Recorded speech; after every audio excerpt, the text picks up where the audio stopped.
بسم اللہ الرحمن الرحیم۔ خواب میں اژدہا کی دیکھنے کی مختلف تعبیریں۔ نمبر 1، اگر خواب میں دیکھے کہ اژدہا پر بیٹھا ہے، یعنی اژدہا پر بیٹھنا، تو اس کا تعبیر یہ ہے کہ دشمن سے صلح ہوگی، رنج و غم دور ہو جائے گی۔ نمبر 2، اژدہا دیکھنا، اس کا تعبیر یہ ہے کہ بزرگوں سے فیض حاصل ہوگا، دولت مندوں میں شامل ہوگا۔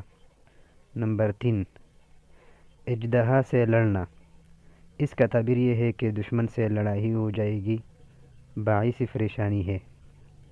نمبر 4، اژدہا کو شکست دینا، اس کا تعبیر یہ ہے کہ دشمن پر فتح پائے گا، دولت ہاتھ آئے گی، رنج و غم دور ہو جائے گی۔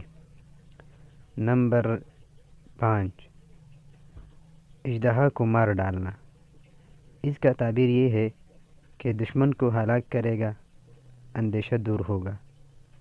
اگر ویڈیو پسند ہو تو چینل کو بھی سبسکرائب کرے اور ویڈیو کو لائک کرے۔